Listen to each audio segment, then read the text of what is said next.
many bodies? Down there. 500,000. Come closer. There's no point to bite you. We're going to take it. Now, although in 1645 we were dumping bodies in here to try and, stop the spread, it is absolutely nightmare existence, all right? So, I've decided we get on, some of us. So, I think it is absolutely nightmare existence, all right? So, I've decided we get on, some of us. So, I think my Russian accent, and David Rizzo, and all about. My Russian accent, and David Rizzo, and all about. David Rizzo, and all about. Now, who came over to from the UK. One of lived in Livingston, the other and Burr decided to move into those lodgings with his wife, Helen. Wonderful step, happy days. Now the two did not like each other very much, okay? It was a Catholic-Protestant thing. Hey, if you don't understand any of that, the easiest way to go understand is go to Govan in Glasgow during an Old Firm game and wear all green. I'm joking, never do that. You will die and you will join me in the all green. I'm joking, never do that. You will die and you will join me in the But they didn't really like each other, but due to the little thing known as joking, never do that. You will die and you will join me in the But they didn't really like each other, but due to the little thing known as Nina, no Irish need apply, due to job applications, they couldn't get much. Air took sympathy for Burr. I said, you know what, I'm going to split half of the lodgers' rents. Half until one of the lodgers died owing £4 10 shillings in rent.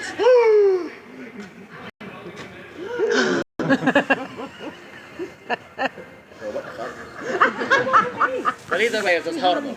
So we're going to try it again. Remember, I was a musician. £4 10 shillings in rent.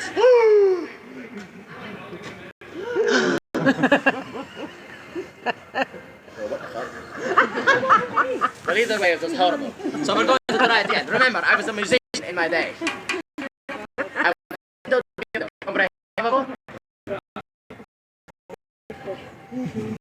Grazie. £4 10 shillings in rent. That's good. Deal. Well, nowadays, that's actually understand why the two were right. But Burke knew about the body exchange. Oh, so they put the body of MacDonald in a barrel and rolled him up to Surgeon's Hall to sell to Dr. Robert Knox, private surgeon and lover of the dead things. Now, he gave them £8, about 1,000. So they decided, oh, this is good. This is real, real nice. And so what we are going to do is that we are going to do murder. Yeah, we're going to kill 16 people in the span of 10 months and we're going to sell those bodies to Dr. Knox. Using a method called burning those bodies to Dr. Knox. Using a method called burking, you would find someone drunk in the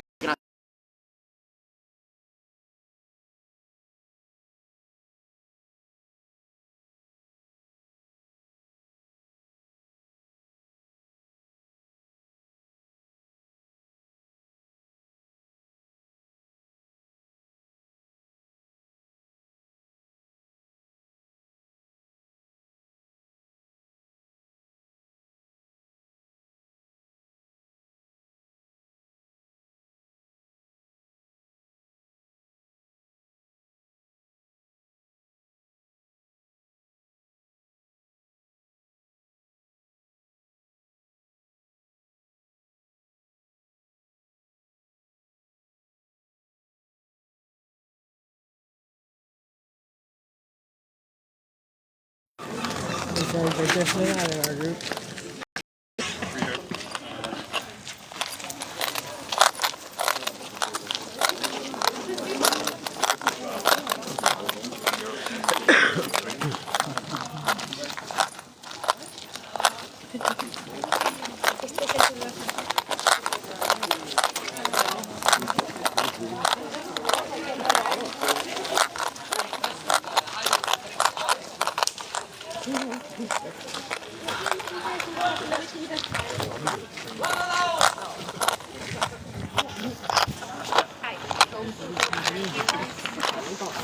Edinburgh Scotland ghost tour.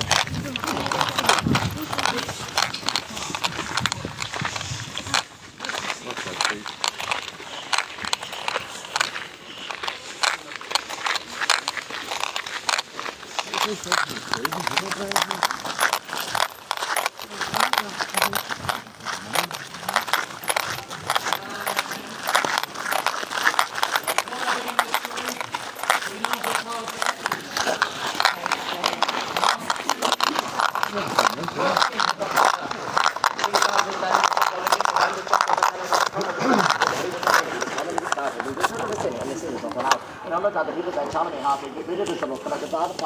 actually what they call the monarchy restoration, and naturally the horror with a huge celebration.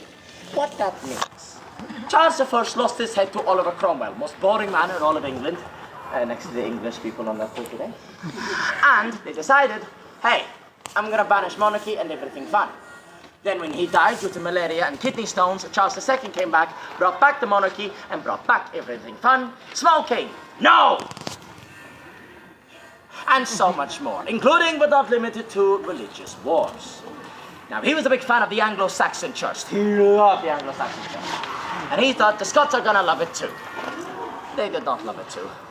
In fact, when it was introduced into Scotland, a woman called Jenny Geddes at St. Giles Cathedral politely got out of her chair, picked up her stool, threw it at the priest, and said, "How dare you speak mass in my lug, you prick!" That chair is still on display to show just how far the Scottish temper has gotten. And from this, the Covenant Rebellion would be born. About 1,800 religious fighters who fought for the Protestant Presbyterian faith. Charles II should have dealt with them, but he could not be bothered. So instead he got his friend George Mackenzie to deal with them. His solution? By locking them up in here. An open-air prison where they were stripped of all their clothing and doused daily in ice-cold water and only fed with the 4 ounces of bread thrown over the wall as their daily feed. Forced to do work, was being beaten, bruised and assaulted by the guards at every which way. This is actually Europe's first concentration camp. 400 of the Covenanters would survive. The solution? You're such a fan of your religious history, well, you are going to love the Puritans in America. They feel the same way about theirs. But the ship was never made to make it to America. It sunk along the way. 40 of them happened to make it to the shores. And this is where the Americans, seeing these foreigners they didn't know they were coming, did their favorite thing they do, even to this day. Shotgun to the face. None of the Covenanters survived, making this one of the most haunted parts in the graveyards. Hey, stop breathing outside. Yeah, I've already told you all about it, so maybe do it a bit later. It's kind of rude. Making this one of the most haunted parts in all of graveyards. But why is it locked up? Well, that's because this is also home to the freaks of the world. Occultists and gods would break in here and start to summon things. And all of a sudden, a strange energy overcame the whole area. People will go in and start to try attacking their friends and families, and even trying to take their own lives inside. So for everyone's safety, and to stop the mass insanity, they blocked it off, and you can only go in with City of the Dead tours. Birds do not sing in the prison. The only thing that echoes is the cold wind, and the still set the souls of trying to escape their eternal torment. If you were the man who was responsible for building this, you would be ashamed of yourself, wouldn't you? Not if you're George Mackenzie, who commissioned his mausoleum to be buried right next to it, and that is where we are going now. So get those shoes a race.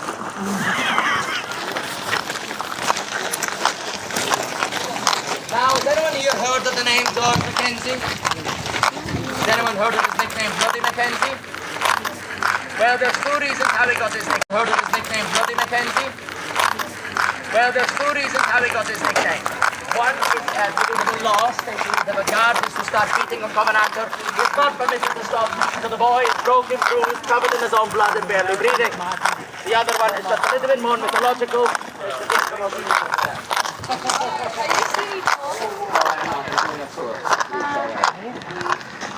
Sweeney Todd never spoke with a terrible Italian accent. Come around, please. Come right around. Right around. Hey, get down. Come on, come right in. Right in. Come on. Move. Not you, you're not on the tour. Go away. Yes. And if you could please stop doing that whilst I'm doing the tour, thank you. Yeah, well, we're talking about Black Mackenzie. That whilst I'm doing the tour, thank you. Yeah, well, we're talking about Black Mackenzie. That's all we're saying. I know, but that is really... We're taking a stop. Thank you. It's just that, so get him the fucking stop, please. Thank you. This is why I hate the French. Not because of all of you lovely people, because of the ones like no. Right. Said something to do with Bloody Mackenzie's name is to do with the mausoleum and how he got his name after death. His mausoleum was allegedly built after he thought, oh, I've killed a lot of religious people, I'm going to go to hell for being a bad boy. So he built the mausoleum to save him. But if you look at the mausoleum, you realize there's something off about it. The grey slate doors are not painted the usual red, which represents the blood of the sacrificial lamb. The shelves on the outside, the good magic, it's not trying to keep it in, it's trying to keep it out.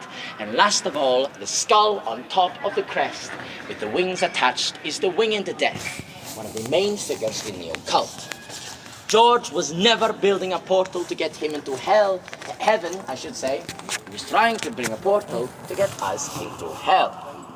This was the portal and it has been opened in 1997. There was a grand storm that swept throughout the streets of Edinburgh, Storm Erwin. And all of a sudden, this door burst open. The homeless man looking for shelter came into the mausoleum, and as soon as he stepped onto the floor, he fell through into a pit. I am the homeless man. You are the George Mackenzie family, okay? Meet your family. Hello. When he tried to dust himself off, all of a sudden he fell down another part of the mausoleum. I am still the homeless man, but you are the Covenanters. Bless you.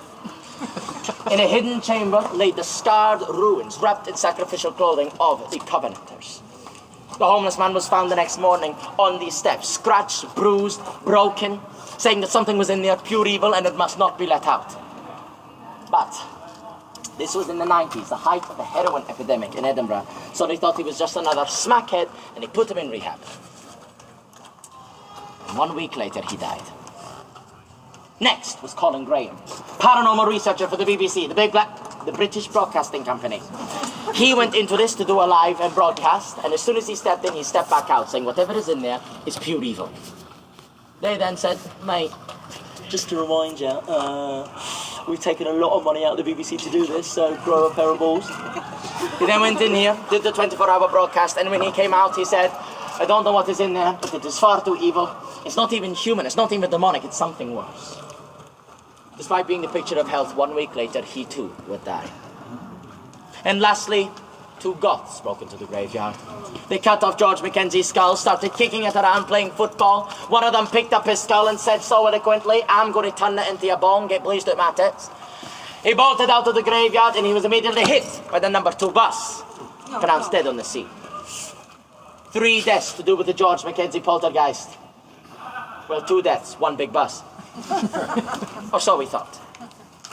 During the amputation, to make sure, maybe he was a little bit under the influence, and the driver is not in full responsibility. They cut open into his body when black smoke billowed out of his lungs. I think we can all agree that is a strange phenomenon, yes? No. It's the same thing happened to Colin Graham and the homeless man. So just for safety, they put a lock on the Mackenzie vault to make sure no one can get in. But it doesn't stop people that come to this vault go home and find they have scratches and bruises in the shape of handprints on their bodies. I did not believe it myself when I started working here, but after the first week, I realized maybe there's some truth to it. I went home after celebrating with a few of my fellow colleagues, and I woke up with scratches on my back and bruises in the shape of handprints. I started hyperventilating, and then it hit me. The pre-blood on my back and bruises in the shape of handprints.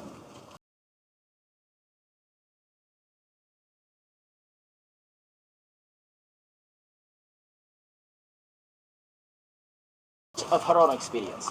However, we recently had a guide called Agnes Finney. She left because of her own experience. When the door suddenly bang, she fell on her face and a big black hand appeared on her back. She said she would never want to come back again. Some people don't believe it. And all of a sudden a white face appears, telling them to harm themselves, harm others. The same spirit in the Covenant's prison. And some people experience nothing. Until they go home and see the dark shadow of George standing in the corner of their room in a form of sleep paralysis which does not leave them for months. Now, you are paid for the paranormal tour. The paranormal tour is now complete. Maybe you could come to the George Mackenzie clan Maybe you could be the fourth victim. No, I already have paralyzing dreams. So I don't... What's one more, huh? Yeah, what's one more? Well, maybe not you. Yeah. Maybe you. Or maybe even you. Who knows? Maybe it's all different. Stop! It's all different. Stop!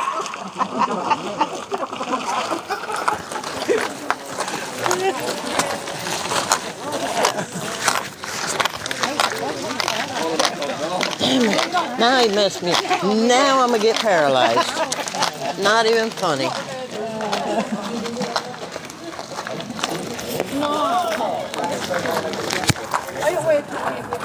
Do you know where James lives, not me, is actually the UFO capital of the world, Bonnybridge. It's in Falkirk. Do you know why it's the UFO capital of the world? No. Because it's under the flight paths of Edinburgh and Glasgow. It's just planes. Yep. Originally they were going to knock down where James lives, and they were going to make a theme park out of it.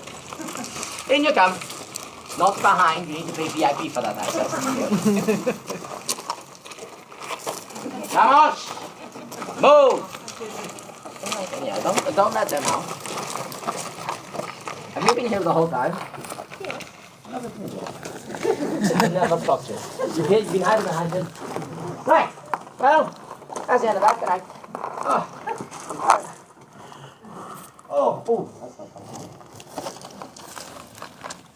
Probably because this is not my grave. Yeah, did you know, child? Did you know, normal people, that if you take out people's bones and they're left scattered around, they cannot rest in peace? Do you know how I know? Because that's why I'm here, to spread awareness. When grave fryers gets too dry or too wet, all of the bones, they start to poke out from the ground. And then you tourists go, oh my God, look, a souvenir, I'm going to keep that. And now we are all over the world, and we are literally in pieces. Not me, I'm buried in a slab, quite a nice coffin. But emotionally, I'm in pieces. You ever love someone and they don't like you back and they kill you and stab you 57 times and you haunt the place where you murdered and everyone only knows you because you got your shit rocked? You know what I mean? You will soon, give it 5 years. It's absolutely horrendous. I know I shouldn't like Darnley, but what can I say? I do. With the taste of his lips, I am on a ride. He is toxic and I'm living under. I want his loving, I want his revenge. Me and him could write the bad romance. And I know that when Mary wakes up in the middle of the night with her head in his hands, she is nothing more than his wife. And when he thinks about me, I loved her years ago, he is standing face to face with I told you so. Chopper roll, good luck, babe, banger. And so I need therapy. But again, it's expensive and I have no money. So that's what I told to you. That would be good. If you give me a 5-star review on a wonderful Heavenly Gate page, no one has treated myself, I get a £10 bonus. £5 of that goes to the end of month and £5 of that goes to Christmas bonus. You can quite literally give me a tip without giving me any of your money. Screw capitalism! But if you're still entitled to give me some of your cash, I would not say no. I was always good at handling Lord Darnley's tip. I take pounds, euro, cash, PayPal, cigarettes, alcohol, and poppers. I take all